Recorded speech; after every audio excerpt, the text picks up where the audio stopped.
नमस्ते, मैं अमलेश कुमार हूं और आज मैं आपको एक कहानी सुनाने नहीं बल्कि एक कहानी में ले चलने आया हूं। एक ऐसी कहानी जो सिर्फ इतिहास की किताबों में नहीं बल्कि इस देश की मिट्टी में, यहाँ की हवा में और यहाँ के लोगों की सांसों में बसती है। ये कहानी है मिथिला की। भारत के उत्तर पूर्वी आंगन में फैली एक ऐसी धरती जिसका जिक्र वेदों और उपनिषदों के पन्नों में सुनहरे अक्षरों में मिलता है। ये वो जमीन है जिसे कभी विदेह जनपद के नाम से जाना जाता था, जहां ज्ञान और दर्शन की ऐसी धारा बही कि बड़े बड़े ऋषि मुनि भी यहां आकर नतमस्तक हो जाते थे। यह वो भूमि है जहां राजा जनक के हल की नोक से एक दिव्य कन्या ने जन्म लिया, जिन्हें हम मां सीता के नाम से पूजते हैं। कल्पना कीजिए उस दौर की जब यहाँ के गुरुकुलों में शास्त्रार्थ की गूंज सुनाई देती थी, जब यहाँ के कलाकारों की उंगलियां दीवारों पर ऐसे रंग भरती थीं जो आज भी दुनिया को हैरान करते हैं। मिथिला सिर्फ एक भौगोलिक क्षेत्र नहीं है, यह एक एहसास है, एक विरासत है। यह ज्ञान की भूमि है जहां याज्ञवल्क्य और गार्गी जैसे मनीषियों ने दुनिया को दर्शन का पाठ पढ़ाया। यह प्रेम और त्याग की भूमि है जहां सीता के जन्म ने नारीत्व को एक नई परिभाषा दी। यही वो पवित्र मिट्टी है जहां विद्या, कला, दर्शन और संस्कृति की जड़ें इतनी गहरी हैं कि समय की कोई भी आंधी उन्हें हिला नहीं सके। तो चलिए मेरे साथ इस सफर पर हम मिथिला की उन गलियों से गुजरेंगे जहां आज भी इतिहास सांस लेता है। हम उन मंदिरों के दर्शन करेंगे जहां आज भी आस्था के लाखों दिए जलते हैं। हम उन कलाकारों से मिलेंगे जिनकी कला में पीढ़ियों की कहानियां छिपी हैं। ये सिर्फ एक यात्रा नहीं होगी बल्कि अपनी जड़ों से जुड़ने का एक प्रयास होगा। हम मिथिला के उस गौरव को महसूस करेंगे जिसने भारत को अपनी संस्कृति का सबसे अनमोल तोहफा दिया है। आइए मिलकर खोलते हैं मिथिला के इतिहास और संस्कृति की इस खूबसूरत किताब को पन्ना दर पन्ना। हमारी यात्रा की शुरुआत उस पवित्र स्थान से होती है जो आज भले ही नेपाल की सीमाओं में है, लेकिन जिसकी आत्मा आज भी मिथिला के दिल में धड़कती है। यह है जनकपुर, राजा जनक की राजधानी और मां सीता की जन्मस्थली। जैसे ही आप इस शहर में कदम रखते हैं, आपको महसूस होता है कि यहाँ की हवा में एक अलग ही पवित्रता है, एक अलग ही ठहराव है। हर गली, हर चौराहा, हर मंदिर आपको त्रेता युग की उन कहानियों की याद दिलाता है जो हमने अपनी दादियों नानियों से सुनी है। यहाँ का भव्य जानकी मंदिर सिर्फ संगमरमर और पत्थर की इमारत नहीं है, यह करोड़ों लोगों की आस्था का जीता जागता प्रतीक है। इसकी ऊंची मीनारें और विस्तृत प्रांगण उस गौरवशाली अतीत की गवाही देते हैं जब यह नगरी विदेह की राजधानी हुआ करती थी। यहां आकर लगता है जैसे समय थम सा गया हो। मंदिर के भीतर गूंजते भजन, अगरबत्तियों की महक और भक्तों की आंखों में बसी असीम श्रद्धा आपको एक अलग ही दुनिया में ले जाती है। लोग यहाँ सिर्फ दर्शन करने नहीं आते बल्कि उस एहसास को जीने आते हैं कि इसी धरती पर मां सीता ने अपना बचपन बिताया होगा। इन्हीं गलियों में उनकी पायल की छम छम गूंजी होगी। यहाँ का हर निवासी आपको बड़े गर्व से उन जगहों के बारे में बताता है जो सिया जी के जीवन से जुड़ी है। विवाह मंडप, जहाँ राम सीता का विवाह हुआ, आज भी उस दिव्य मिलन की कहानी कहता है। यह शहर एक जीवंत संग्रहालय है जहाँ हर पत्थर के पास सुनाने को एक कहानी है। हर साल विवाह पंचमी के अवसर पर जनकपुर एक दुल्हन की तरह सज उठता है। भारत और नेपाल के कोने कोने से लाखों श्रद्धालु यहाँ इकट्ठा होते हैं उस ऐतिहासिक विवाह के साक्षी बनने के लिए, जो आज भी उसी धूमधाम और परंपरा के साथ मनाया जाता है। ऐसा लगता है मानो पूरा मिथिला अपनी बेटी के विवाह का उत्सव मना रहा हो। ढोल नगाड़ों की थाप, लोकगीतों की गूंज और जय सिया राम के जयकारों से पूरा वातावरण भक्तिमय हो जाता है। जनकपुर आना सिर्फ एक तीर्थ यात्रा नहीं है, यह अपनी संस्कृति की जड़ों को सींचने जैसा है। यह उस पवित्र प्रेम और आस्था को महसूस करने जैसा है जिसने इस भूमि को अमर बना दिया है। जनकपुर से निकलकर जब हम बिहार की सीमा में प्रवेश करते हैं तो हमारा अगला पड़ाव होता है सीतामढ़ी। ये वो स्थान है जिसके नाम में ही मां सीता की कहानी बसी है। लोक कथाओं और मान्यताओं के अनुसार यही वह पवित्र भूमि है जहां राजा जनक को हल चलाते हुए एक कलश मिला था और उस कलश से मां सीता प्रकट हुई थी। सीतामढ़ी का कण कण इस अलौकिक घटना का साक्षी है। यहाँ का जानकी स्थान मंदिर आस्था का वो केंद्र है जहां आकर हर किसी का मन श्रद्धा से भर जाता है। कहते हैं कि यह मंदिर ठीक उसी स्थान पर बना है जहां मां सीता धरती से प्रकट हुई थी। यहाँ का माहौल इतना शांत और पवित्र है कि आपको एक दिव्य ऊर्जा का अनुभव होता है। इस जिले में सिर्फ जानकी स्थान ही नहीं, बल्कि और भी कई ऐसे स्थल हैं जो रामायण काल की स्मृतियों को अपने में सहेजे हुए हैं। पुनौरा धाम, जिसे मां सीता का प्राकट्य स्थल माना जाता है, एक शांत और मनोरम जगह है। यहाँ एक विशाल सरोवर है और चारों ओर फैली हरियाली मन को मोह लेती है। लोग मानते हैं कि यहाँ के सरोवर में स्नान करने से पुण्य की प्राप्ति होती है। इसी तरह पंथपाकड़ का वो विशाल बरगद का पेड़ है, जिसके बारे में कहा जाता है कि जनकपुर से अयोध्या जाते समय माता सीता ने इसी पेड़ के नीचे विश्राम किया था। आज भी यह पेड़ हजारों लोगों की आस्था का केंद्र बना हुआ है, अपनी विशाल शाखाओं से उस दौर की कहानियों को समेटे हुए। सीतामढ़ी की यात्रा आपको सिर्फ मंदिरों तक ही सीमित नहीं रखती, बल्कि यह आपको मिथिला के ग्रामीण जीवन और यहाँ की सादगी से भी परिचित कराती है।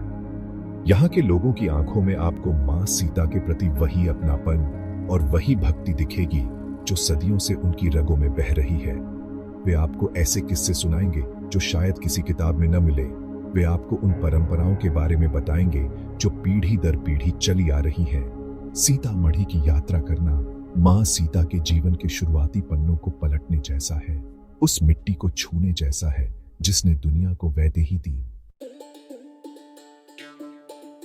सीतामढ़ी की आध्यात्मिक शांति से निकलकर जब हम आगे बढ़ते हैं तो हम पहुंचते हैं मिथिला के हृदय में, उसकी सांस्कृतिक राजधानी दरभंगा में। यह शहर सिर्फ ईंट पत्थरों का जंगल नहीं, बल्कि कला, साहित्य और संगीत की एक जीती जागती विरासत है। दरभंगा की गलियों में घूमते हुए आपको हर कदम पर उस शाही दौर की झलक मिलेगी जब यहाँ दरभंगा राज का शासन था।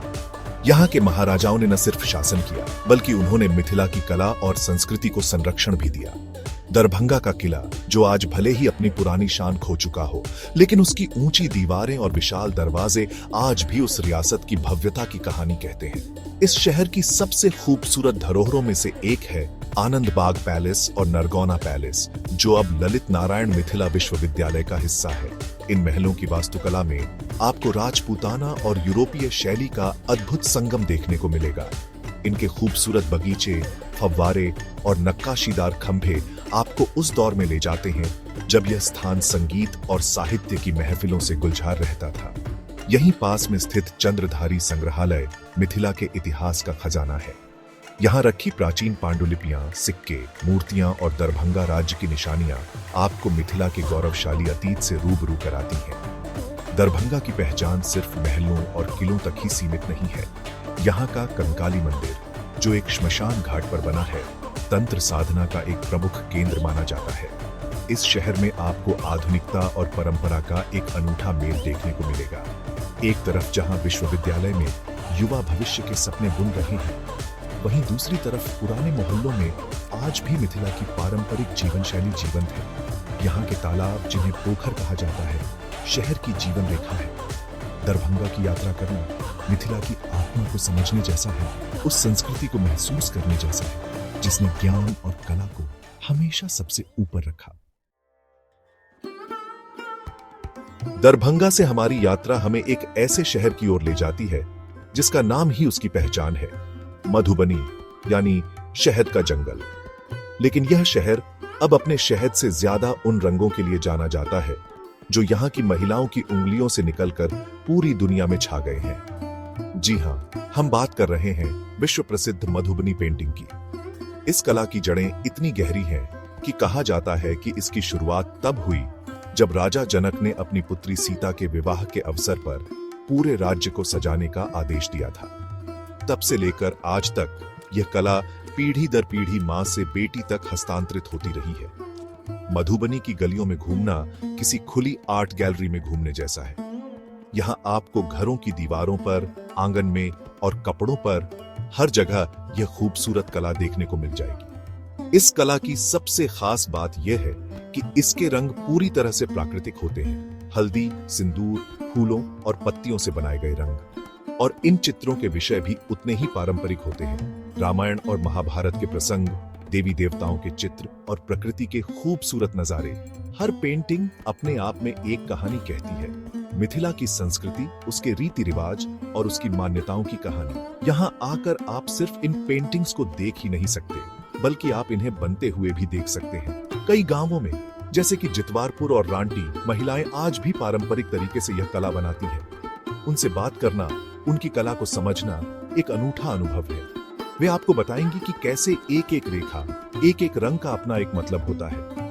मधुबनी की यात्रा सिर्फ आंखों के लिए एक उत्सव नहीं है, बल्कि यह उस रचनात्मकता और उस शक्ति को सलाम करने जैसा है जो मिथिला की महिलाओं ने सदियों से अपनी कला के माध्यम से जीवित रखी है। यह उस कला को देखने का अवसर है जिसने मिथिला को दुनिया के नक्शे पर एक अलग पहचान दी है।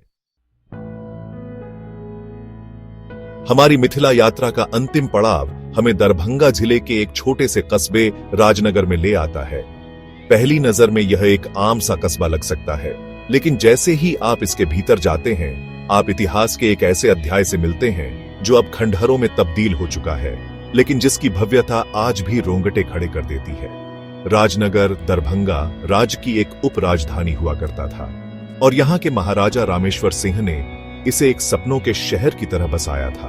उन्होंने यहाँ एक के बाद एक कई भव्य महलों का निर्माण करवाया, जिनकी वास्तुकला अपने समय से कहीं आगे थी। आज 1934 के विनाशकारी भूकंप के बाद ये महल खंडहर बन चुके हैं, लेकिन इन खंडहरों के बीच घूमते हुए आप उस शाही शानो शौकत की कल्पना कर सकते हैं जो कभी यहां रही होगी।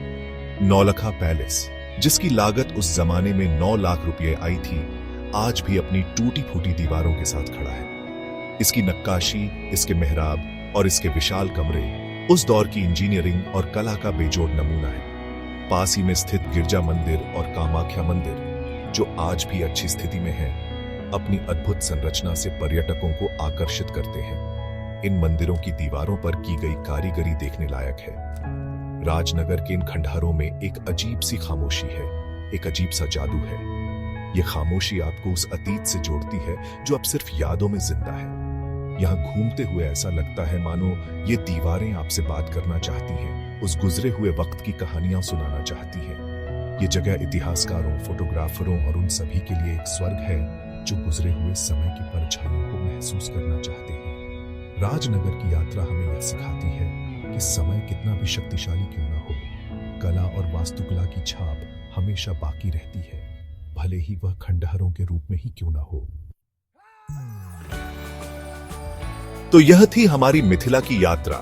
जनकपुर की आस्था से लेकर सीतामढ़ी की पवित्रता तक, दरभंगा की संस्कृति से लेकर मधुबनी के रंगों और राजनगर के खंडहरों तक। हमने सिर्फ कुछ जगहों को छुआ है, जबकि मिथिला का खजाना तो अथाह है। यह एक ऐसी धरती है जहां हर गांव की अपनी एक कहानी है, हर नदी का अपना एक गीत है और हर त्योहार का अपना एक रंग है। यहाँ की संस्कृति, यहाँ की वेशभूषा, यहाँ की मीठी भाषा मैथिली और यहाँ के लोक गीतों में जो अपनापन और जो मिठास है, वो किसी भी पर्यटक के लिए एक अविस्मरणीय अनुभव हो सकता है। सोचिए, अगर इस विरासत को सहेजने और दुनिया के सामने लाने के लिए संगठित प्रयास किए जाए तो क्या हो सकता है। अगर इन ऐतिहासिक स्थलों का सही ढंग से रखरखाव हो, अगर यहाँ के कलाकारों को और बड़ा मंच मिले और अगर पर्यटकों के लिए सुविधाएं बेहतर की जाए, तो मिथिला सिर्फ बिहार या भारत ही नहीं, बल्कि दुनिया के पर्यटन मानचित्र पर एक चमकता हुआ सितारा बन सकता है। यह क्षेत्र सिर्फ धार्मिक पर्यटन का केंद्र नहीं है, बल्कि यह सांस्कृतिक और ऐतिहासिक पर्यटन का भी एक बहुत बड़ा केंद्र बनने की क्षमता रखता है। यहाँ की कला, यहाँ का इतिहास और यहाँ की कहानियां दुनिया को अपनी ओर खींचने का दम रखती है। जरूरत है तो बस इस सोए हुए गौरव को जगाने की। जरूरत है कि हम और आप सब मिलकर इस विरासत को पहचानें, इसका सम्मान करें और इसे दुनिया तक पहुंचाएं। मिथिला सिर्फ एक जगह नहीं है, यह भारत की आत्मा का एक हिस्सा है, एक ऐसा हिस्सा जो खोजे जाने की प्रतीक्षा कर रहा है। अगली बार जब आप किसी यात्रा की योजना बनाएं, तो मिथिला के बारे में जरूर सोचिएगा। आइए इस सांस्कृतिक संगम में डुबकी लगाइए और उस भारत को महसूस कीजिए जो आज भी अपनी जड़ों से गहराई से जुड़ा हुआ है। धन्यवाद।